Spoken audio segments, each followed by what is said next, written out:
जय हिंद आप सभी को। तो चलिए शुरुआत करते हैं आज के इस क्लास में। ट्यूटोरियल जो खाकी सीरीज के नाम से सर के द्वारा बिहार एसआई का टेस्ट सीरीज स्टार्ट किया गया है, तो इसी का जो है ना बिहार दरोगा एसआई प्रीलिम्स 2025 का टेस्ट नंबर 13 कंप्लीट करेंगे। तो सभी लोग ध्यानपूर्वक पूरी क्लास को देखिएगा और अंत तक क्लास को जरूर देखिएगा। आपको जो है ना क्लास का आपको 100% फ़ायदा तभी मिलेगा जब पूरी क्लास को लास्ट तक देखिएगा। और आपका इसमें कोई भी टेस्ट का आपका क्लास छूट गया तो जाके प्लेलिस्ट चेक कीजिएगा, आपको 1 से लेकर 13 तक आपको सारा क्लास मिल जाएगा। और ये जो है ना, ये जो टेस्ट सीरीज है ये टोटल 20 प्रैक्टिस सेट होगा और सारे जो है ना बहुत महत्वपूर्ण है। सोचिए कि जब 28 पोस्ट का मद्य निषेध एग्जाम हुआ था तो उसमें मुश्किल से लगता है कि 5 सेट जो है ना सर के द्वारा करवाया गया था। तो सोचिए उसमें आपका 30 से जो है ना 35 क्वेश्चन देखने को मिला था डिस्कशन के साथ। क्वेश्चन लेवल मतलब सब डिस्कशन और क्वेश्चन देखिएगा तो सब मिला करके उसमें 30 से 35 क्वेश्चन देखने को मिला था। तो सोचिए कि आगामी बिहार दरोगा जब वैकेंसी आएगा तो ये जो है सेट है ना कितना रामबाण साबित होगा। इसलिए सभी सेट को बारीकी से देखिए। जो भी इस चैनल पे सेट आता है सारा जो है ना ऑथेंटिक सेट होता है कि ताकि आपको एग्जाम जब दीजिएगा तो आपको 100% फ़ायदा हो। तो सभी क्लास को अच्छे से देखिएगा, आपको तभी जो है ना आपको 100% फ़ायदा होगा। और क्लास अच्छा लगेगा तो सभी लोग लाइक शेयर सब्सक्राइब जरूर कीजिएगा, लास्ट तक क्लास में बने रहिएगा और लास्ट में जो है ना क्लास को लाइक शेयर सब्सक्राइब जरूर कर लीजिएगा। तो चलिए शुरुआत करते हैं प्रैक्टिस सेट नंबर 13। तो देखिए प्रैक्टिस सेट नंबर 13 का पहला क्वेश्चन कर रहा है ओजोन परत छेद से तात्पर्य है क्या है बताइए। ओजोन परत छेद से जो तात्पर्य है क्या है बताइए। तो एक का सही उत्तर क्या होगा, तो ऑप्शन नंबर सी है, समताप मंडल में ओजोन परत की मोटाई क्या है, तो कम होना। तो ओजोन क्षेत्र से तात्पर्य यह है कि समताप मंडल में ओजोन परत की मोटाई क्या होना, तो कम होना। और ओजोन क्षेत्र तकनीकी रूप से ऐसा क्षेत्र नहीं है जहां कोई ओजोन मौजूद नहीं है, बल्कि वास्तव में अंटार्कटिका के ऊपर समताप मंडल में असाधारण रूप से कम हो चुके ओजोन का एक क्षेत्र है जो दक्षिणी गोलार्ध के वसंत मतलब अक्टूबर से अगस्त से अक्टूबर की शुरू में जो है ना शुरुआत होता है। चलिए आगे देखिए क्वेश्चन नंबर 2 पे आइए। करा परिस्थितिकी पिरामिड की अवधारणा सर्वप्रथम किसने प्रतिपादित की थी बताइए। क्वेश्चन करा कि परिस्थितिकी पिरामिड की अवधारणा जो है सर्वप्रथम किसने प्रतिपादित किया था बताइए, कौन प्रतिपादित किया था। तो 2 का सही उत्तर होगा ऑप्शन नंबर 1, चार्ल्स एल्टन ने किया था। कौन किया था, चार्ल्स एल्टन ने किया था। तो परिस्थितिकी पिरामिड को 1927 ईस्वी में सर्वप्रथम चार्ल्स एल्टन ने जो है ना प्रतिपादित किया था। चलिए आगे देखिए करा कि म्यांमार के साथ भारत कितने राज्यों की सीमा लगती है बताइए। म्यांमार के साथ भारत के कितने राज्यों की सीमा लगती है बताइए, क्या होगा। तो 3 का सही उत्तर होगा ऑप्शन नंबर सी, 4 राज्यों की जो है ना सीमा लगता है। और ये 4 राज्य कौन कौन है, अरुणाचल प्रदेश है, नागालैंड है, मणिपुर और क्या है, मिजोरम है। ये चारों राज्य जो है ना याद रखिएगा। और याद रखिएगा कि म्यांमार भारत के साथ लगभग 1643 किलोमीटर की लंबी सीमा साझा करता है। नेक्स्ट है करा निम्नलिखित में से कौन सा एक दर्रा लहासा को लद्दाख से जोड़ता है बताइए। करा निम्नलिखित में से कौन सा एक दर्रा लहासा को लद्दाख से जोड़ता है बताइए, कौन सा दर्रा जोड़ता है। तो 4 का सही उत्तर होगा ऑप्शन नंबर 1, लानक ला दर्रा जोड़ता है। कौन जोड़ता है, लानक ला दर्रा जोड़ता है।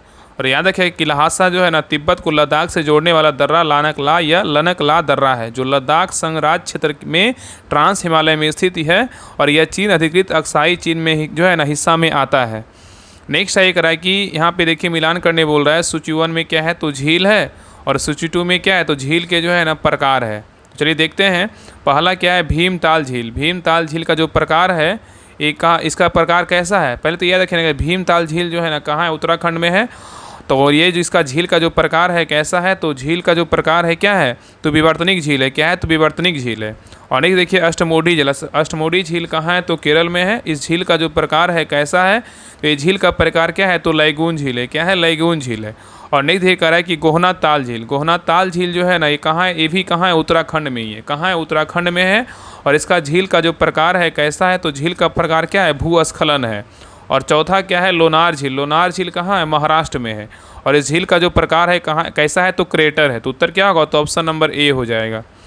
चलिए आगे देखिए क्वेश्चन नंबर 6 पे आइए। निम्नलिखित में से कौन सा कथन गोदावरी नदी के संदर्भ में क्या है, मतलब गलत है। इसमें गलत छांटना है कि कौन सा एक गलत है। तो देखिए पहला कह रहा है गोदावरी नदी के बारे में कि गोदावरी का उद्गम नासिक के निकट त्र्यंबकेश्वर में पश्चिमी घाट से होता है, बिल्कुल क्या है, तो सही है। और नेक्स्ट कह रहा है कि इस नदी मतलब गोदावरी नदी की प्रमुख सहायक नदियाँ की बात करें कौन कौन है, तो मंजीरा है, प्राणहिता है, इंद्रावती और क्या है, सबरी। ये सभी क्या है, तो गोदावरी नदी की जो है ना सहायक नदियाँ हैं कौन कौन है, मंजीरा है, प्राणहिता, इंद्रावती और क्या है, सबरी है। ये भी क्या है, बिल्कुल सही है। और आगे कह रहा है कि प्राणहिता वर्धा पैनगंगा और वैनगंगा के संगम से बनती है, ये भी क्या है, सही है। और आगे करा यह केवल महाराष्ट्र, आंध्र प्रदेश और उड़ीसा राज्यों में होते हुए प्रवाहित होती है। ये क्या है, बिल्कुल जो है ना गलत है। याद रखिए गोदावरी नदी महाराष्ट्र, तेलंगाना, छत्तीसगढ़, उड़ीसा और आंध्र प्रदेश राज्यों में जो है ना प्रवाहित होती है। तब क्या होगा, सही होगा। इसलिए उत्तर क्या होगा, तो ऑप्शन नंबर डी होगा। चलिए आगे देखिए नेक्स्ट क्वेश्चन पे आइए करा। यहाँ पे देखिए मिलान करने बोल रहा है। यहाँ पे निम्नलिखित को सुमेलित कीजिए। पहला में क्या है, यहाँ पे मृदा है और यहाँ पे क्या है, लगभग प्रतिशत क्षेत्र में क्या है, विस्तार है। चलिए बताइए लाल मिट्टी का जो विस्तार है लगभग में कितना परसेंट है, बताइए लाल मिट्टी का जो विस्तार लगभग में कितना है, तो 18.5% है। जलोढ़ मिट्टी का विस्तार का बात करें लगभग में कितना है, तो ये है 43% है। काली मिट्टी का बात करें कितना परसेंट है, तो काली मिट्टी का जो है ना 15% है। और मरुस्थलीय मिट्टी का बात करें कितना है, तो 4% है। उत्तर क्या होगा, तो ऑप्शन नंबर जो है ना सी होगा, 1, 3, 4, 2 होगा। चलिए आगे देखिए नेक्स्ट आइए करा कि चंदन, आंवला, महुआ, सागौन, वांस आदि प्रजातियों के वृक्ष किस प्रकार के वनों में पाए जाते हैं, बताइए। करें कि चंदन, आंवला, महुआ, सागौन, बांस आदि प्रजातियों के वृक्ष किस प्रकार के वनों में पाए जाते हैं, बताइए। तो 8 का सही उत्तर होगा ऑप्शन नंबर सी, आर्द्र पर्णपाती वन में जो है ना पाया जाता है। तो उष्णकटिबंधीय पर्णपाती वनों को जल की उपलब्धता के आधार पर आर्द्र और शुष्क पर्णपाती वनों में क्या होता है, विभाजित किया जाता है। नेक्स्ट आइए क्वेश्चन नंबर 9 कह रहा है कि बहुउद्देशीय अंतर्राज्यीय सिंचाई परियोजना पोलावरम परियोजना किस नदी पर है, बताइए। कह रहा है बहुउद्देशीय अंतर्राज्यीय सिंचाई परियोजना पोलावरम परियोजना किस नदी पर है, बताइए। तो 9 का सही उत्तर होगा ऑप्शन नंबर बी, गोदावरी नदी पे जो है ना स्थित है। तो बहुउद्देशीय अंतर्राज्यीय सिंचाई परियोजना पोलावरम परियोजना गोदावरी नदी पर आंध्र प्रदेश में क्या है, तो स्थापित किया जा रहा है। नेक्स्ट आइए कह रहा है कि जेट प्रवाह, कह रहा है कि जेट प्रवाह जो एक ऊपरी स्तर की क्षोभमंडलीय तरंग है के संदर्भ में निम्नलिखित में से कौन सा कथन सही नहीं है, मतलब गलत है। तो देखिए जेट प्रवाह के बारे में बोल रहा है, यह उच्च वेग वाली वायु एक संकीर्ण बैंड है, बिल्कुल क्या है, तो सही है। और यह 8 किलोमीटर से 15 किलोमीटर की ऊंचाई तक क्षोभमंडल की सीमा के निकट तरंग पथ का अनुसरण करता है, ये भी क्या है, बिल्कुल सही है। और लंबी दूरियों पर जेट प्रवाहों में एक विशेष प्रकार की निरंतरता होती है, ये भी क्या है, सही है। और ग्रीष्म काल में ध्रुवीय पताग्र जेट अपना अधिकतम बल प्राप्त कर लेता है, ये क्या है, बिल्कुल गलत है। उत्तर क्या होगा, तो ऑप्शन नंबर डी होगा। बाकी ए, बी और सी क्या है, बिल्कुल सही है। नेक्स्ट आइए यहाँ पे ये कह रहा है कि निम्नलिखित में से कौन सा युग्म सुमेलित है, मतलब यहाँ पे बोल रहा है कौन सा एक सही है, इसके बारे में बताना है। यहाँ पे देखिए पहला यहाँ पे क्या है, पवन, और यहाँ पे क्या है, प्रकृति है। पवन का प्राकृतिक दिया हुआ है, बताना है यहाँ पे कौन सही है, बताइए क्या होगा। तो 11 का जो सही उत्तर होगा ऑप्शन नंबर क्या होगा, तो सी। स्थल समीर क्या है, तो सामायिक है, ये क्या है, बिल्कुल सही है, ठीक है। और स्थल समीर क्या है, तो सामायिक बिल्कुल क्या है, तो सही है।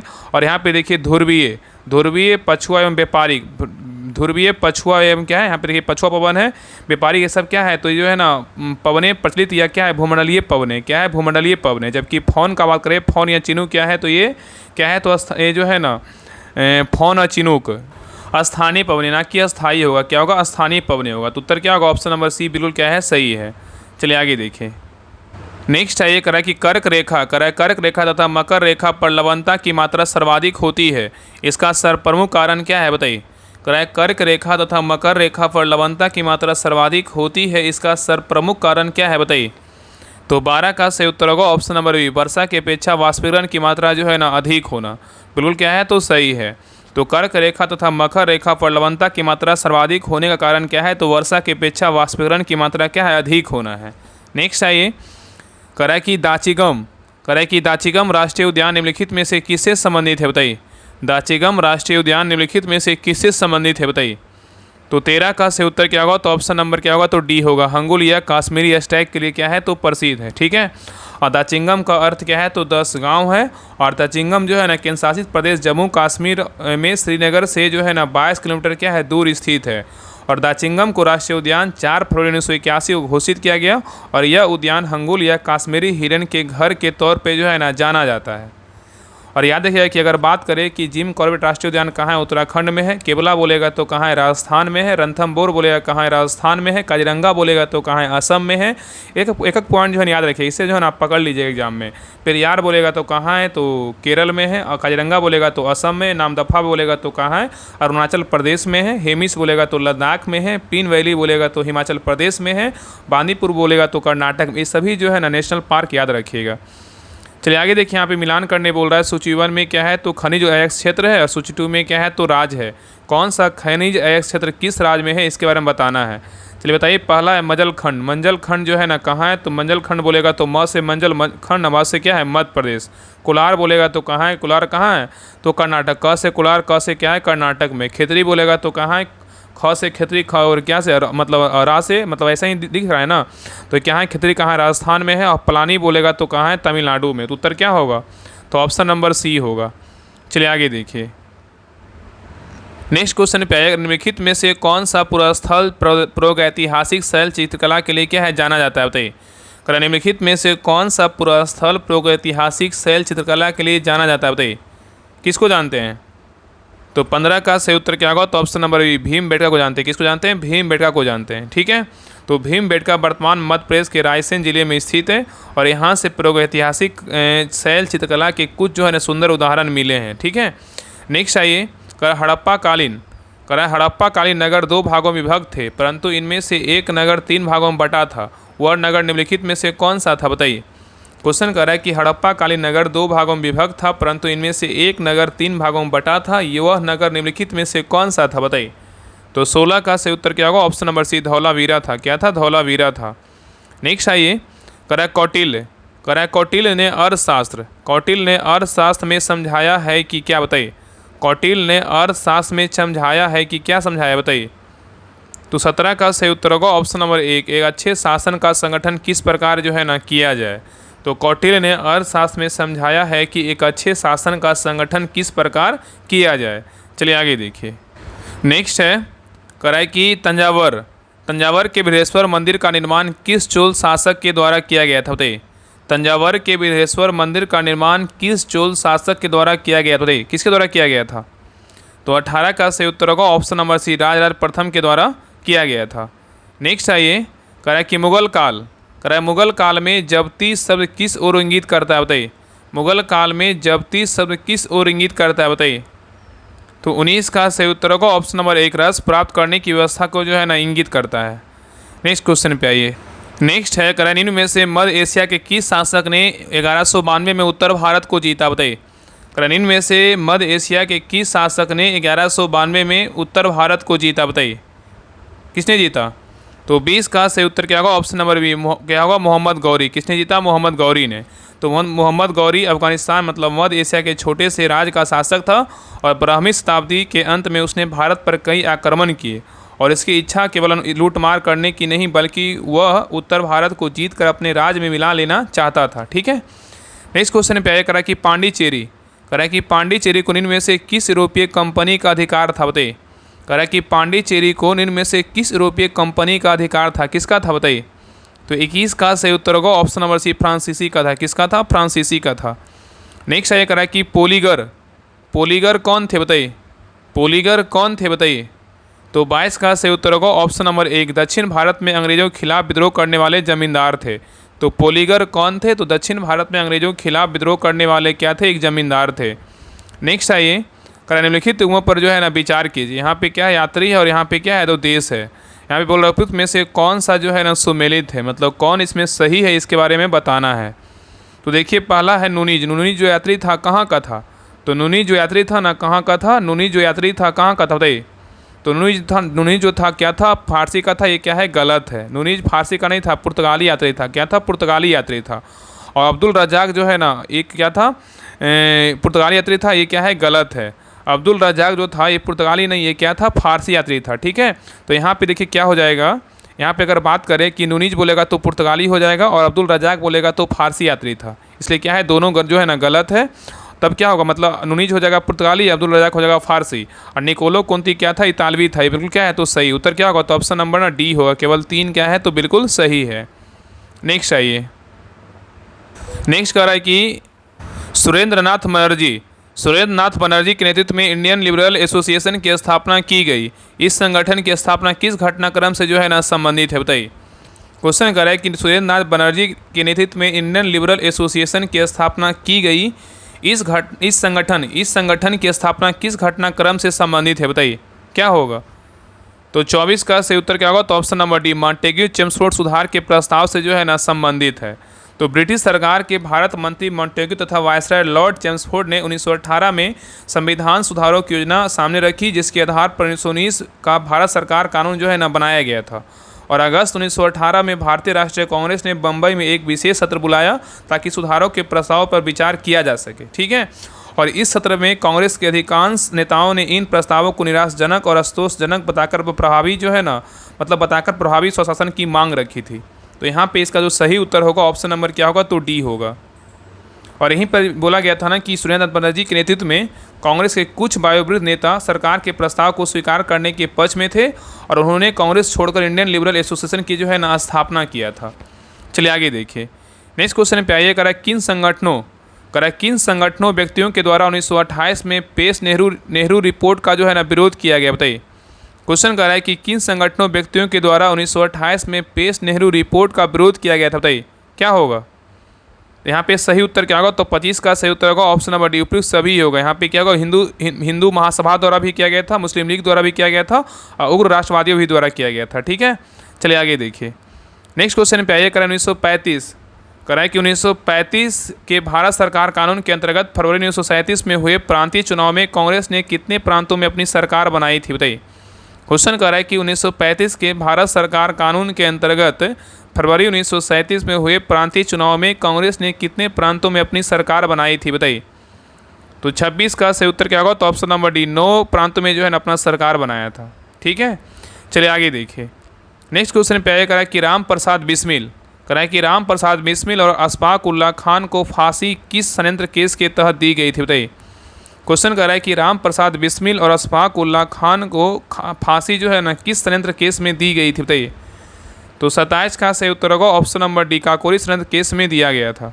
तो अगस्त 1925 में क्रांतिकारी आतंकवादियों ने लखनऊ के पास काकोरी गांव में चलती ट्रेन से सरकारी खजाने को लूट लिया और काकोरी षड्यंत्र केस में 17 जो है ना लोगों को सजाएं हुई थी, जिनमें 4 को आजीवन कारावास का दंड मिला था और तथा राम प्रसाद बिस्मिल और अशफाक उल्ला खान समेत 4 लोगों को फांसी दी गई थी। चलिए आगे देखिए।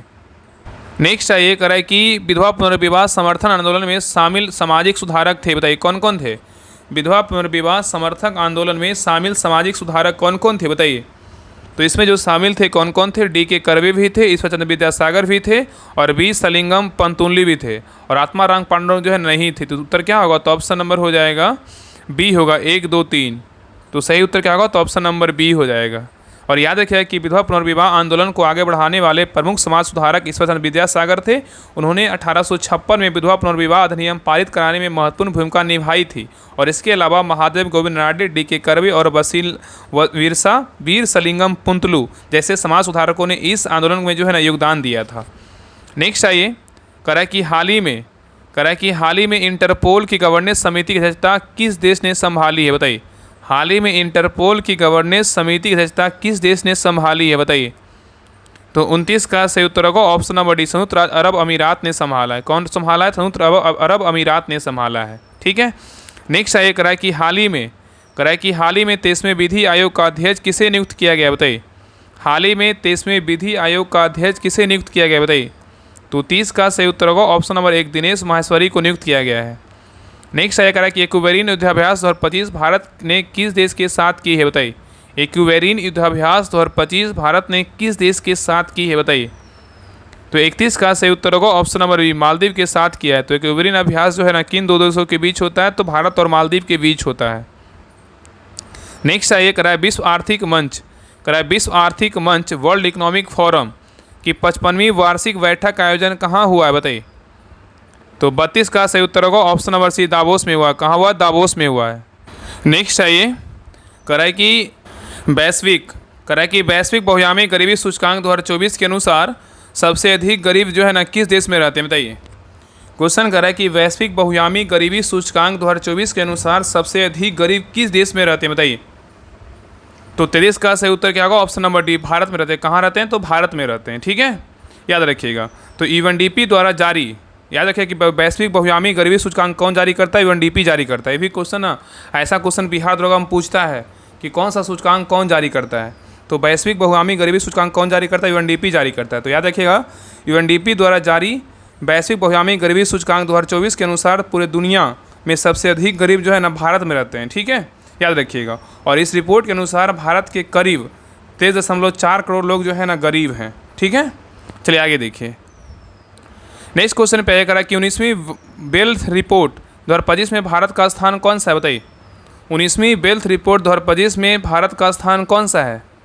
तो 34 का सही उत्तर क्या होगा? ऑप्शन नंबर सी चौथा है। क्या है? तो चौथा है। ठीक है, इसको जारी कौन करता है? वेल्थ रिपोर्ट 2025 कौन जारी करता है? इसको जारी करने वाला संस्थान कौन सा है? नाइट फ्रैंक है। कौन है? नाइट फ्रैंक है। इसमें पहले स्थान पे बोलेगा तो कौन है? अमेरिका है। ठीक है, चलिए आगे देखिए। नेक्स्ट क्वेश्चन पे कह रहा है कि आर्थिक सर्वेक्षण 2024-25 के अनुसार खरीफ खाद्यान्न का उत्पादन वित्त वर्ष 2024 में पिछले वर्ष की तुलना में कितना अधिक रहने की उम्मीद है, बताइए। क्वेश्चन कह रहा है कि आर्थिक सर्वेक्षण 2024-25 के अनुसार खरीफ खाद्यान्न का उत्पादन वित्त वर्ष 2024 में पिछले वर्ष की तुलना में कितना रहने की उम्मीद है, बताइए। क्या होगा? तो 35 का सही उत्तर होगा ऑप्शन नंबर डी 89.37 जो है ना, मतलब क्या हो जाएगा, यहाँ पे हो जाएगा 37 लाख मीट्रिक टन होगा। ठीक है, चलिए आगे देखिए। नेक्स्ट क्वेश्चन पे ये करा है कि सुभद्रा योजना का संबंध किस तरह से, बताइए। सुभद्रा योजना का जो संबंध है किस तरह से, बताइए। तो 36 का सही उत्तर क्या होगा? तो ऑप्शन नंबर ए होगा, उड़ीसा से। किससे? सुभद्रा योजना का जो संबंध किससे? उड़ीसा से है। नेक्स्ट ये करा है कि T20 वर्ल्ड कप 2024 का उपविजेता देश कौन सा है, बताइए। कह रहा है कि T20 वर्ल्ड कप 2024 का उपविजेता देश कौन सा है, बताइए। तो 37 का सही उत्तर क्या होगा? ऑप्शन नंबर सी दक्षिण अफ्रीका है। कौन सा देश है? दक्षिण अफ्रीका है। और विजेता देश बोलेगा तो कौन सा? अपना भारत है। और ये संस्करण कैमा था? 9वां संस्करण था। इसमें कुल टीम जो है ना 20 टीम भाग लिया था। और विजेता का बात करें जो है ना, भारत था। 7 रन से विजेता बना था। 17 साल बाद जो है विजेता बना था। ठीक है, और मैन ऑफ द मैच बोलेगा किसको मिला था? विराट कोहली को मिला था। और प्लेयर ऑफ द टूर्नामेंट बोलेगा किसको मिला था? जसप्रीत बुमराह को मिला था। ठीक है, और यह T20 वर्ल्ड कप अगर पूछेगा कि 2026 वाला कहाँ होगा, तो इसका जो है ना श्रीलंका भारत में क्या होगा, इसका आयोजन होगा। याद रखिएगा। और ये जो मेजबान था ना T20 वर्ल्ड कप 2024 का मेजबान देश कौन था? तो अमेरिका और क्या है? वेस्ट इंडीज था। चलिए आगे देखिए। नेक्स्ट क्वेश्चन पे आएगा कि एंड फाइंड्स एंड होम पुस्तक का संबंध किससे है, बताइए। एंड फाइंड्स ए होम पुस्तक का संबंध किससे है, बताइए। तो 38 का सही उत्तर होगा option number D Alia Bhatt से। किससे? तो आलिया भट्ट से है। ठीक है, चलिए आगे देखिए। नेक्स्ट है करा कि विश्व रंगमंच दिवस 2025 की थीम क्या है, बताइए। विश्व रंगमंच दिवस 2025 की थीम जो है क्या है, बताइए। क्या होगा? तो 39 का सही उत्तर क्या होगा? तो ऑप्शन नंबर 1 रंगमंच और क्या है? शांति की क्या है? संस्कृति है। ठीक है, तो विश्व रंगमंच दिवस 2025 की थीम क्या है? तो रंगमंच और शांति की क्या है? तो संस्कृति है। और यहाँ पे अगर आपको क्वेश्चन पूछ जाएगा कि विश्व रंगमंच दिवस कब मनाते हैं, तो 27 मार्च को जो है ना, 27 मार्च को विश्व रंगमंच दिवस मनाया जाता है। ठीक है, और इसका थीम बोलेगा तो रंगमंच और शांति की क्या है? संस्कृति है। नेक्स्ट क्वेश्चन पे करा है कि नीचे दिए गए जोड़ों में 2024-25 में भारत के प्रमुख रामसर साइट में कौन शामिल नहीं है, मतलब 2024-25 में कौन शामिल नहीं हुआ है। तो देखिए, पहला तवा जलाशय यहाँ कहाँ है? मध्य प्रदेश में ये शामिल हुआ है। उधवा झील कहाँ है? उत्तर झारखंड में भी जो है ना शामिल हुआ है 2024-25 में। और सकरा कोट्टई पश्चिम हरियाणा तमिलनाडु में भी शामिल हुआ है। लेकिन अनसुपा झील उड़ीसा में ये जो है ना शामिल नहीं हुआ। ये कब शामिल हुआ था? 2021 में शामिल हुआ था। कब शामिल हुआ था? 2021 में शामिल हुआ था। तो इस उत्तर क्या होगा? ऑप्शन नंबर डी होगा। चलिए आगे देखिए। नेक्स्ट करा है कि भारत सरकार ने यूरिया आयात को समाप्त करने का लक्ष्य कब तक रखा है, बताइए। भारत सरकार ने यूरिया आयात को समाप्त करने का जो लक्ष्य है कब तक रखा है, बताइए। तो 41 का सही उत्तर क्या होगा? ऑप्शन नंबर क्या होगा? तो ए होगा, 2025 तक जो है ना रखा है। ठीक है, चलिए आगे देखिए। नेक्स्ट क्वेश्चन पे करा 66वें रमन मैग्सेसे पुरस्कार 2024 में 4 व्यक्तियों के अलावा किस देश के ग्रामीण चिकित्सकों के समूह को पुरस्कृत किया गया है, बताइए। क्वेश्चन करा है कि 66वें रमन मैग्सेसे पुरस्कार 2024 में 4 व्यक्तियों के अलावा किस देश के ग्रामीण चिकित्सकों के समूह को पुरस्कृत किया गया है, बताइए। किसको किया गया है? तो 42 का सही उत्तर होगा ऑप्शन नंबर 1 थाईलैंड को जो है ना किया गया है। नेक्स्ट ये करा है कि 5वें खेलो इंडिया विंटर गेम्स 2025 में कुल कितने खेल को शामिल, मतलब कुल कितने खेल शामिल थे, बताइए। करा है कि 5वें खेलो इंडिया विंटर गेम्स 2025 में कुल कितने खेल शामिल थे, बताइए। 43 का सही उत्तर क्या होगा? तो ऑप्शन नंबर डी 6 खेल जो है ना शामिल था। चलिए आगे देखिए। नेक्स्ट है करा है कि राफेल फाइटर जेट की मेन बॉडी भारत में कहाँ बनाई जाएगी, बताइए। करा है कि राफेल फाइटर जेट की मेन बॉडी भारत में कहाँ बनाई जाएगी। तो 44 का सही उत्तर होगा ऑप्शन नंबर डी हैदराबाद में जो है ना बनाया जाएगा। नेक्स्ट ये करा है कि भारत के गृह मंत्रालय ने जनगणना 2027 को कितने चरणों में करवाने का फैसला लिया है, बताइए। भारत के गृह मंत्रालय ने जनगणना 2027 को कितने चरणों में करवाने का फैसला लिया है, बताइए। तो 45 का सही उत्तर होगा ऑप्शन नंबर क्या होगा, तो ये 2 चरणों में जो है ना फैसला लिया है। नेक्स्ट है ये कह रहा है कि हाल ही में माइक्रोसॉफ्ट को पछाड़कर दुनिया की सबसे मूल्यवान कंपनी कौन सी बन गई, बताइए। कह रहा है कि हाल ही में माइक्रोसॉफ्ट को पछाड़कर दुनिया की सबसे मूल्यवान कंपनी कौन सी बन गई है। तो 46 का सही उत्तर होगा ऑप्शन नंबर बी, एनवीडिया बना है। कौन बना है, एनवीडिया बना है। और बहुत इंपॉर्टेंट क्वेश्चन याद रखिएगा। नेक्स्ट ये कह रहा है कि भारत में मताधिकार और निर्वाचित होने का अधिकार है, कौन सा अधिकार, बताइए। भारत में मताधिकार और निर्वाचित होने का अधिकार कैसा अधिकार है। तो 47 का सही उत्तर क्या होगा, ऑप्शन नंबर डी, संवैधानिक अधिकार है। क्या है, तो संवैधानिक अधिकार है। नेक्स्ट ये कह रहा है कि निम्नलिखित में से कौन भारतीय संविधान के समवर्ती सूची में नहीं है, बताइए। कह रहा है निम्नलिखित में से कौन भारतीय संविधान के समवर्ती सूची में क्या है, नहीं है, बताइए कौन नहीं है। तो 48 का सही उत्तर क्या होगा, ऑप्शन नंबर डी, सार्वजनिक व्यवस्था जो है ना समवर्ती सूची में नहीं है, लेकिन बिजली है, आपराधिक प्रक्रिया है और पुरातात्विक स्थल है। ठीक है, और याद रखें सार्वजनिक व्यवस्था ये किस सूची में है, तो राज सूची में। किसमें, तो राज सूची में। ठीक है, और याद रखें वर्तमान में जो है ना समवर्ती सूची में कितने विषय है, तो 52 विषय है, और पहले कितना था, 47 विषय था। ठीक है, चलिए आगे देखिए। नेक्स्ट क्वेश्चन पे करा है कि किस बात में सर्वोच्च न्यायालय ने स्पष्ट किया कि मूल अधिकार एवं नीति निर्देशक तत्व एक दूसरे के क्या है, पूरक है, बताइए। कह रहा है किस बात में सर्वोच्च न्यायालय ने स्पष्ट किया कि मूल अधिकार एवं नीति निर्देशक तत्व एक दूसरे के क्या है, तो पूरक है, बताइए।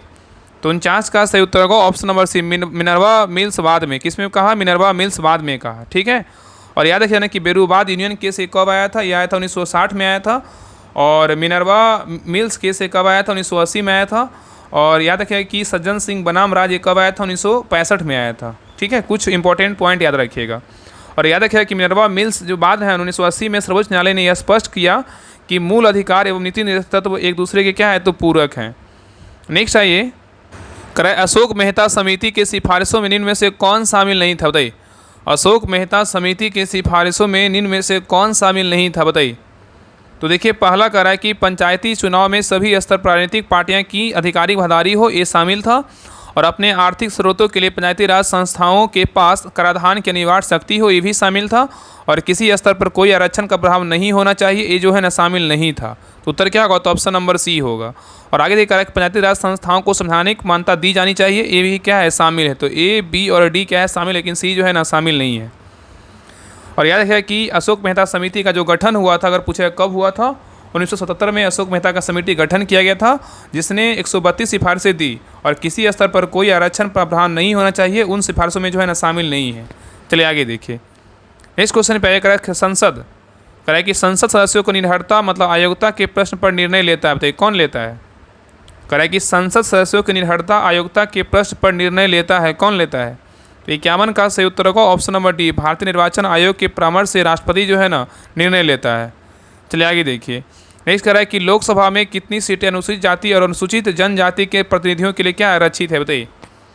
कह रहा है कि लोकसभा में कितनी सीटें अनुसूचित जाति और अनुसूचित जनजाति के प्रतिनिधियों के लिए क्या आरक्षित है, बताइए कितनी है। तो 52 का सही उत्तर क्या होगा, तो ऑप्शन नंबर 131 है। कितने, तो 131 है। चलिए आगे देखिए। नेक्स्ट कह रहा है कि किसी राज्य के लोक सेवा आयोग के कार्यों को निम्नलिखित में से किस एक के अनुमोदन से संघ लोक सेवा आयोग को सौंपा जा सकता है, बताइए। क्वेश्चन कर रहा है किसी राज्य के लोक सेवा आयोग के कार्यों को निम्नलिखित में से किस एक के अनुमोदन से संघ लोक सेवा आयोग को सौंपा जा सकता है, बताइए। तो 53 का सही उत्तर क्या होगा, तो ऑप्शन नंबर डी, भारत के राष्ट्रपति को। किसको, तो भारत के राष्ट्रपति को। ठीक है, याद रखिएगा कि संविधान के अनुच्छेद 315 के 4 के तहत राज्यपाल की सिफारिश पर राष्ट्रपति के अनुमोदन से किसी राज्य लोक सेवा आयोग के कार्यों को संघ लोक सेवा आयोग को जो है ना सौंपा जा सकता है। चलिए आगे देखिए। नेक्स्ट है निम्नलिखित में से नीति निर्देशक तत्वों के बारे में क्या असत है, मतलब गलत है। निम्नलिखित में से नीति निर्देशक तत्वों के बारे में क्या असत है, मतलब गलत है, गलत को बताना है। तो देखिए पहला करा कि नीति निर्देशक जो तत्व है, करा कि संविधान के भाग 4 में नीति निर्देशक तत्वों का वर्णन है, बिल्कुल क्या है, तो सही है। संविधान के भाग 4 में नीति निर्देशक तत्वों का वर्णन है, बिल्कुल क्या है, सही है। और नीति निर्देशक जो तत्व है, आयरलैंड के संविधान से नीति निर्देशक तत्व की प्रेरणा ली गई है, ये भी क्या है, बिल्कुल सही है। और आगे कह रहा है कि नीति निर्देशक तत्व जो है ना न्यायालय में प्रवर्तनीय नहीं है, ये क्या है, बिल्कुल क्या है, ये भी कथन क्या है, बिल्कुल जो है ना सही है। और इसका मूल उद्देश्य राजनीतिक लोकतंत्र की स्थापना करना, ये क्या है, बिल्कुल ना गलत है। तो उत्तर क्या होगा, तो ऑप्शन नंबर डी होगा। बाकी ए, बी और सी क्या है, तो सही है।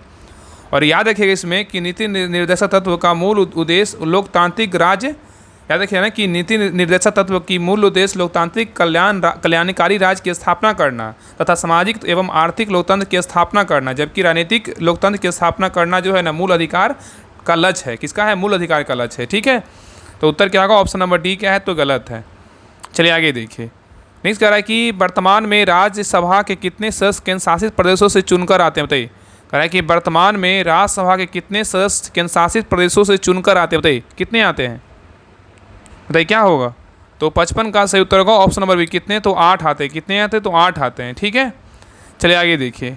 नेक्स्ट कह रहा है कि बिहार में पंचायती निकायों में महिलाओं को 50% आरक्षण किस वर्ष प्रदान किया गया था? बताइए।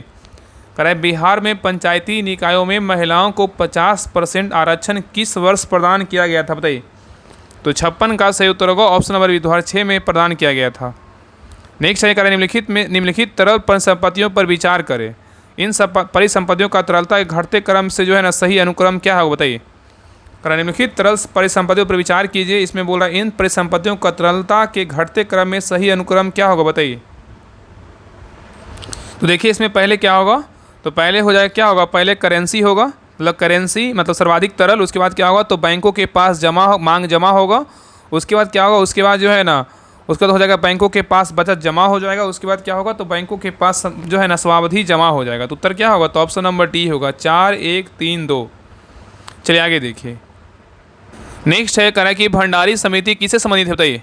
भंडारी समिति जो है ना किससे संबंधित है? बताइए।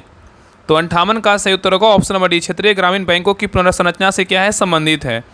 नेक्स्ट है कह रहा है कि भारत में जेंडर बजटिंग कब शुरू किया गया था? बताइए। भारत में जेंडर बजटिंग कब शुरू किया गया था?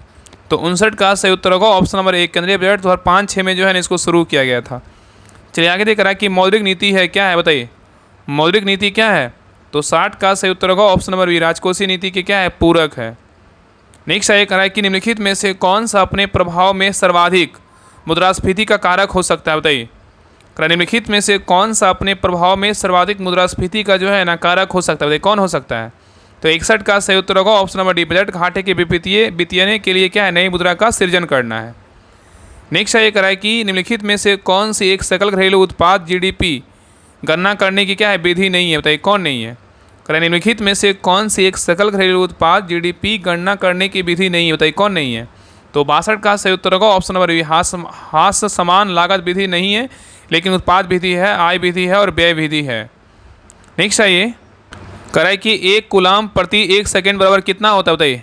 1 कूलाम प्रति 1 सेकेंड बराबर कितना होता है?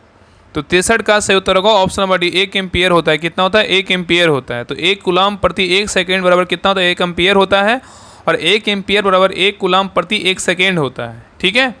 नेक्स्ट है निम्न में से कौन सा ग्राफ एक समान त्वरण दर्शाता है? बताइए। निम्न में से कौन सा ग्राफ एक समान त्वरण को जो है दर्शाता है? बताइए कौन सा ग्राफ दर्शा रहा है? तो 64 का सही उत्तर क्या होगा? तो ऑप्शन नंबर ए होगा। क्या होगा? तो ए होगा। ठीक है। नेक्स्ट है ये, और यहाँ पे देखना कि एक समान जो है ना एक समान वेग को दर्शाता है। और यह एक क्या है? मतलब यहाँ पे जो है ना एक क्या है? तो एक क्या है? मतलब एक असंभव क्या है? तो ग्राफ है। और एक पहला क्या है? तो मतलब एक असमान क्या है? तो वेग को दर्शाता है। और यह क्या है? एक असंभव ग्राफ है। और एक समान क्या है? त्वरण है। और वस्तु का त्वरण समय के साथ क्या है? घट रहा है यहाँ पे। ठीक है। चलिए आगे देखिए। तो एक समान त्वरण को जो है दर्शा रहा है। नेक्स्ट आइए कह रहा है कि ऊर्जा का एसआई मात्रक क्या है? बताइए। ऊर्जा का जो एसआई मात्रक है क्या है? बताइए। तो 65 का सही उत्तर क्या होगा? तो ऑप्शन नंबर 1 जूल है। क्या है? तो जूल है। ठीक है। और बाकी आप लोग को एक बात जो है ना बता देते हैं। बहुत लोग का कमेंट आता है इसका पीडीएफ चाहिए, तो आप सभी लोग को बता दे रहे हैं कि अगर आपको लगता है कि हमें बिहार दरवाजा का प्रैक्टिस सेट चाहिए, अगर जल्दी हमें समाप्त करना है, तो देखिए जो बैच 3 जो चल रहा है ना होमवर्क सीरीज, उसको ज्वाइन कर लीजिए। उसमें जो है ना सारे 20 प्रैक्टिस सेट करवाया जा चुका है। ओवरऑल उसमें हम 70 प्रैक्टिस सेट बिहार दरवाजा का अभी तक हम करवा चुके हैं। अगर आपको लगता है कि हमें जल्दी समाप्त करना है तो उस ग्रुप को ज्वाइन कर लीजिए। आपको उसमें जो है लगभग आपका 70 प्रैक्टिस सेट आपको मिल जाएगा और साथ में आपका होमवर्क भी करवाया जा रहा है, उसको ज्वाइन कर लीजिए। अगर आपको न्यू चाहिए तो आपका न्यू जो है ना आपका 4 मतलब और रक्षाबंधन के लगभग आपका एडमिशन स्टार्ट होगा। उसमें आपका 4 से 5 दिन एक सप्ताह एडमिशन होगा। उसके बाद आपका जो है ना वो बैच आपका स्टार्ट हो जाएगा। तो नया अगर चाहिए तो वेट कर लीजिए 2-4 दिन। अगर आपको पुराने वाला चाहिए तो जो चल रहा है उसको ज्वाइन कर लीजिए। उसमें जो है ना आपका जो सेट है खाकी सीरीज का आपको 20 प्रैक्टिस सेट आपको उसमें मिल जाएगा।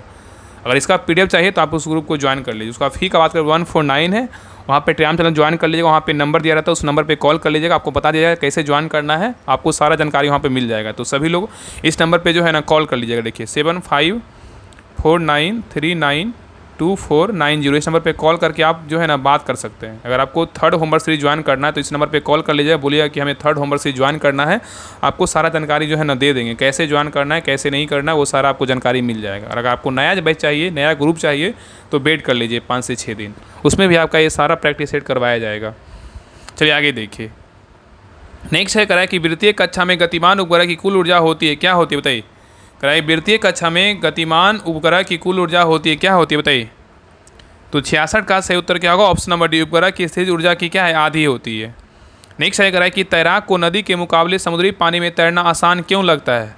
तैराक को नदी के मुकाबले समुद्री पानी में तैरना आसान क्यों लगता है, क्योंकि क्या होता है जो है ना समुद्री पानी का घनत्व तो क्या साधारण पानी से क्या होता है, ज़्यादा होता है, इसलिए क्या होता है, आसान लगता है। ठीक है, तो तैराक को नदी के मुकाबले समुद्र को पानी में तैरना आसान है क्योंकि समुद्र पानी का घनत्व साधारण पानी से क्या होता है, ज़्यादा होता है, और घनत्व अधिक होने के कारण विस्थापित द्रव का भार अधिक होता है, अतः उसमें तैरना क्या होता है, आसान होता है। नेक्स्ट आइए कराए कि रेडियो द्वारा उत्पादित ध्वनि किससे बढ़ती है बताइए। रेडियो द्वारा उत्पादित ध्वनि जो है ना किससे बढ़ती है। तो 68 का सही उत्तर होगा ऑप्शन नंबर 1, आयाम बढ़ने से जो है ना बढ़ती है। नेक्स्ट आइए कराए कि थिएटर में 3D फिल्में देखते समय हम विशेष चश्मे पहने होते हैं क्योंकि क्या होता है बताइए। कराए थिएटर में 3D फिल्में देखते समय हमें विशेष चश्मे पहनने होते हैं क्योंकि उसमें क्या होता है। तो 69 का सही उत्तर होगा ऑप्शन नंबर 1, चश्मे हमारी बाएं और दाएं आंखों को विभिन्न छवियों को देखने की क्या कर अनुमति देता है। नेक्स्ट है कराए कि H5P3O10 H5P3O10 में P का ऑक्सीकरण संख्या क्या है बताइए। तो 70 का सही उत्तर क्या होगा, तो ऑप्शन नंबर ए होगा, +5 है, क्या है तो +5 है।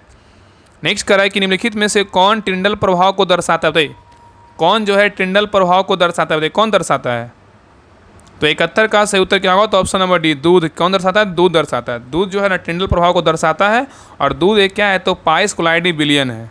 ठीक है, नेक्स्ट है ये करा कि आवर्त सारणी के दीर्घ रूप में होते हैं, क्या होते हैं। आवर्त सारणी के दीर्घ रूप में होते हैं बताइए, क्या होते हैं। तो 72 का सही उत्तर होगा ऑप्शन नंबर बी, 7 क्षैतिज तथा 18 खड़ी हुई क्या है पंक्तियां हैं। नेक्स्ट आइए कराए कि धातु क्रम एक प्रक्रिया है बताइए, किसका है। धातु क्रम एक प्रक्रिया है बताइए, किसका। तो 73 का सही उत्तर होगा ऑप्शन नंबर सी, एक्स से धातु के क्या है निष्कर्षण की। नेक्स्ट आइए कराए कि यहाँ पे देखिए मिलान करने बोल रहा है, सूची 1 दिया और क्या है सूची 2 है। बताइए प्राकृतिक गैस का सूत्र क्या होगा बताइए। प्राकृतिक गैस का क्या होगा सूत्र, तो CH4 मीथेन होगा। क्या होगा तो मीथेन होगा। प्राकृतिक गैस में क्या होगा, मीथेन होगा। और हास्य गैस क्या है तो क्या है तो N2O है, N2O है। ठीक है, जिसको क्या बोलते हैं नाइट्रस ऑक्साइड बोलते हैं। और शुष्क बर्फ क्या है तो शुष्क बर्फ बोलेगा तो क्या है तो CO2 है, कार्बन डाइऑक्साइड। अमोनिया बोलेगा तो क्या है तो NH3 है, क्या है तो NH3 है। ठीक है, NH3 है, तो उत्तर क्या होगा तो ऑप्शन नंबर सी होगा। चलिए आगे देखिए। नेक्स्ट क्वेश्चन पे आया करा कि प्रोटोप्लाज्म शब्द किसने गढ़ा बताइए। प्रोटोप्लाज्म शब्द जो है ना किसने गढ़ा था बताइए। तो 75 का सही उत्तर क्या होगा तो option number B, John Evangelista Purkinje ने गढ़ा। कौन गढ़ा, जॉन एवेंजेलिस्टा पुरकिंजे ने गढ़ा। ठीक है, नेक्स्ट आइए और याद रखिए कोसा का मतलब कोसा द्रव बोलेगा किसने खोज किया, मतलब कोसा का खोज किसने किया, रॉबर्ट हुक ने किया। गुणसूत्र का खोज किसने किया, वाल्डेयर ने किया। आनुवंशिकता के जनक बोलेगा तो कौन है, जीजी मेंडल है। केंद्र का खोज किसने किया, रॉबर्ट ब्राउन ने किया। और जीन शब्द के प्रतिपादक कौन है, जोहानसन है। और डीएनए का खोज किसने किया, फ्रेडरिक मिसर ने किया। ये सभी खोजकर्ता जो याद रखिएगा। चलिए आगे देख रहा है कि निम्नलिखित में से कौन सा मुख्य उत्तक है जो पौधे में इनकी जड़ों से पत्तियों तक जो है ना जल पहुँचाता है बताइए। करा निम्नलिखित में से कौन सा मुख्य उत्तक है जो पौधों में इनकी जड़ों से पत्तियों तक जल पहुँचाता है बताइए, कौन पहुँचाता है। तो 76 का सही उत्तर क्या होगा तो ऑप्शन नंबर सी, जाइलम है। कौन है, जाइलम है। नेक्स्ट ये करा कि यदि दोनों जानवरों का रुधिर वर्ग AB हो तो उनके बच्चों के संभावित रुधिर वर्ग होंगे, क्या होंगे बताइए। करा कि यदि दोनों जनकों मतलब यदि जनकों का रुधिर वर्ग AB हो तो उनके बच्चों के संभावित रुधिर वर्ग होंगे, क्या होंगे बताइए। तो 77 का सही उत्तर क्या होगा तो ऑप्शन नंबर बी होगा, A होगा, B होगा और AB भी हो सकता है। ठीक है, यदि दोनों जनकों का रुधिर वर्ग AB हो तो उनके बच्चों के संभावित रुधिर वर्ग क्या होगा तो A, B और AB होगा। ठीक है, नेक्स्ट ये करा कि प्रमस्तिष्क, करा कि प्रमस्तिष्क के विषय में कौन सा विकल्प असत्य है मतलब गलत है बताइए।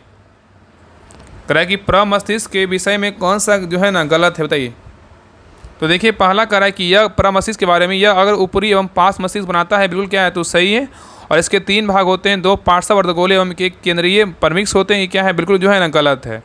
याद रखिएगा ना कि इसके जो है ना प्रमस्तिष्क के जो है ना 3 भाग होते हैं। कितने भाग होते हैं? 3 भाग होते हैं, मतलब ये क्या है गलत है। यहाँ पे देखिए अगर मतलब ये जो है ना मतलब अग्र मस्तिष्क का क्या होता है, अग्र मस्तिष्क जो अग्र मस्तिष्क होता है मतलब कुल मस्तिष्क का 2/3 भाग होता है, और यह 2 भागों में क्या होता है बना होता है। एक होता है सेरिब्रम, एक होता है डाइएन्सेफेलॉन होता है, ठीक है। तो यहाँ पे 3 भाग जो है ना क्या है तो गलत है। उत्तर क्या होगा? ऑप्शन नंबर बी होगा। और आगे देखिए सही क्या है, यह मस्तिष्क का लगभग 80% भाग है, बिल्कुल क्या है सही है। और यह अग्र मस्तिष्क का भाग ये भी क्या है सही है, तो ए, सी और डी सही है, बाकी बी क्या है तो गलत है। नेक्स्ट ये करा कि मानव प्रजनन का कौन सा हिस्सा माँ के रक्त से भ्रूण का पोषण करने में जो है मदद करता है? बताइए, कह रहा है कि मानव प्रजनन प्रणाली का कौन सा हिस्सा माँ के रक्त से भ्रूण का पोषण करने में मदद करता है? कौन करता है? तो नासिका सही उत्तर क्या होगा? ऑप्शन नंबर सी, गर्भनाल करता है। कौन करता है? गर्भनाल करता है, ठीक है। नेक्स्ट ये कह रहा है कि इनमें कौन कैंसर के उपचार में प्रयोग आता है? बताइए, कह रहा है इनमें कौन कैंसर के उपचार में प्रयोग आता है? बताइए कौन आता है? तो 80 का सही उत्तर क्या होगा? तो ऑप्शन नंबर डी होगा, HGH होगा। क्या होगा? ह्यूमन ग्रोथ हार्मोन होगा। क्या होगा? ह्यूमन ग्रोथ हार्मोन होगा। तो कैंसर के उपचार में HGH मतलब ह्यूमन ग्रोथ हार्मोन थेरेपी का क्या मतलब प्रयोग किया जाता है, ठीक है। और हार्मोन थेरेपी कैंसर के विकास को धीमा करता है या रोकता है। नेक्स्ट आइए, कह रहा है कि मानव शरीर के विद्युत प्रतिरोध के परिणाम की कोटि क्या है? शुष्क अवस्था में। बताइए, कह रहा है कि मानव शरीर के विद्युत प्रतिरोध के परिणाम की जो कोटि है क्या है? बताइए। तो 81 का सही उत्तर क्या होगा? ऑप्शन नंबर सी होगा। 10 पावर क्या है तो 6 ओम है। नेक्स्ट ये कह रहा है कि वायरस होते हैं, क्या होते हैं? बताइए, वायरस क्या होते हैं? तो 82 का सही उत्तर क्या होगा? ऑप्शन नंबर बी, अकोशिकीय होते हैं। क्या होते हैं? अकोशिकीय होते हैं। नेक्स्ट ये कह रहा है निम्नलिखित में से कौन सी भारत की प्रथम परमाणु पनडुब्बी? बताइए कौन सी है?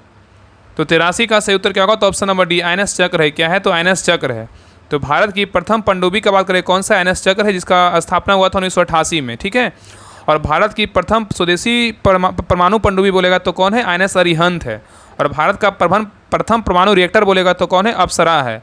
और भारत का प्रथम पनडुब्बी बोलेगा आईएनएस क्या है तो कलवरी है, ठीक है। नेक्स्ट आइए, कह रहा है कि भारतीय प्राणी सर्वेक्षण का मुख्यालय कहाँ स्थित है? भारतीय प्राणी सर्वेक्षण का मुख्यालय कहाँ स्थित है? तो 84 का सही उत्तर क्या होगा? ऑप्शन वाई, कोलकाता में। कहाँ है? कोलकाता में है। नेक्स्ट ये कह रहा है कि राजाज्ञा शब्द में जो है ना कौन सा समास है? बताइए। तो 85 का सही उत्तर क्या होगा? ऑप्शन नंबर बी, तत्पुरुष समास है। क्या है? तत्पुरुष समास है।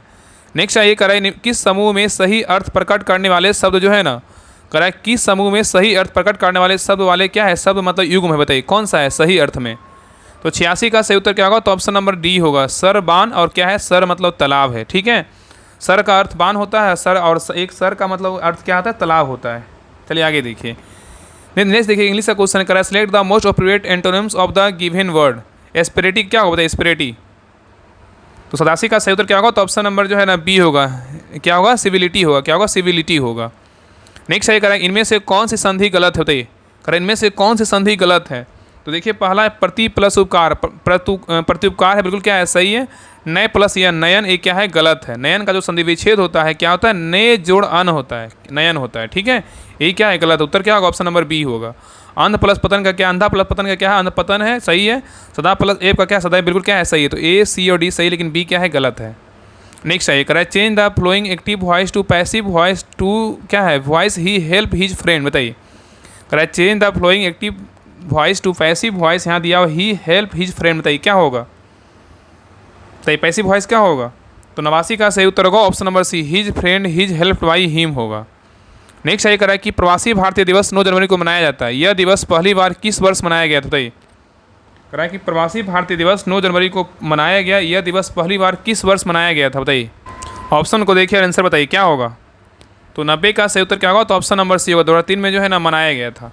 तो प्रवासी भारतीय दिवस 9 जनवरी को मनाया जाता है और यह भारत सरकार के साथ प्रवासी भारतीय समुदाय के जुड़ाव को मजबूत करने और उन्हें अपने जड़ों से फिर से जोड़ने के लिए मनाया जाता है।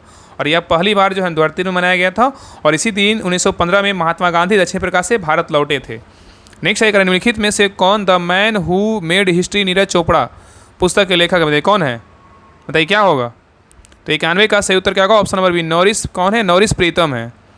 नेक्स्ट है निम्नलिखित में से सबसे प्राचीन वाद्य यंत्र कौन सा है? बताइए, निम्नलिखित में से सबसे प्राचीन वाद्य यंत्र कौन सा है? बताइए। तो 92 का सही उत्तर क्या होगा? तो ऑप्शन नंबर क्या होगा? तो सी, वीणा है। क्या है? तो वीणा है। नेक्स्ट ये कह रहा है कि असम में किस मंदिर के परिसर में अम्बुबाची मेला आयोजित किया जाता है, बताइए। अम्बुबाची मेला कहाँ का, असम का है। तो कह रहा है असम में किस मंदिर के परिसर में अम्बुबाची मेला आयोजित किया जाता है, बताइए किस परिसर में होता है। तो 93 का सही उत्तर होगा ऑप्शन नंबर कामाख्या मंदिर में। कहाँ होता है, कामाख्या मंदिर में। नेक्स्ट ये कह रहा है कि भारत के निम्नलिखित में से किस राज्य में मुआसू महोत्सव मनाया जाता है, बताइए कहाँ मनाया जाता है। कह रहा है कि भारत के निम्नलिखित में से किस राज्य में मुआसू महोत्सव मनाया जाता है, बताइए कहाँ मनाया जाता है। तो 94 का सही उत्तर क्या होगा, तो ऑप्शन नंबर 1 नागालैंड में जो है ना मनाया जाता है। नेक्स्ट देखिए कर रहा है यहाँ से, देखिए मैथ रीडिंग का क्वेश्चन, इसको बना लीजिएगा, इसका आंसर हम बता दे रहे हैं। देखिए 95 का सही उत्तर क्या होगा, तो ऑप्शन नंबर ए होगा। नेक्स्ट आइए 96 का जो सही उत्तर होगा ऑप्शन नंबर ए होगा। चलिए आगे देखिए 97 का जो सही उत्तर होगा ऑप्शन नंबर क्या होगा, तो बी होगा। चलिए आगे देखिए 98 का जो सही उत्तर होगा 98 का क्या होगा, तो बी होगा। नेक्स्ट है 99 का जो सही उत्तर होगा ऑप्शन नंबर बी होगा। चलिए आगे देखिए 100 का सही उत्तर क्या होगा, तो ऑप्शन नंबर ना सी होगा। तो ये रहा खाकी सीरीज का प्रैक्टिस सेट नंबर 13 रहा। आप लोग क्लास कैसा लगा आप लोग कमेंट सेक्शन में जरूर बताइएगा, और क्लास अच्छा लगा होगा सभी लोग लाइक कीजिएगा, शेयर कीजिएगा, और इसका जो आपको बताए हैं कि पीडीएफ कैसे मिलेगा, आप सभी लोग अगर आपको चाहिए कि जल्दी हमें समाप्त करना है, प्रैक्टिस सेट लगाना है, तो आप 3rd होमवर्क सीरीज ज्वाइन कर लीजिए। अगर आपको नया ज्वाइन करना है तो नया जो है ना आपका होमवर्क सीरीज आ रहा है।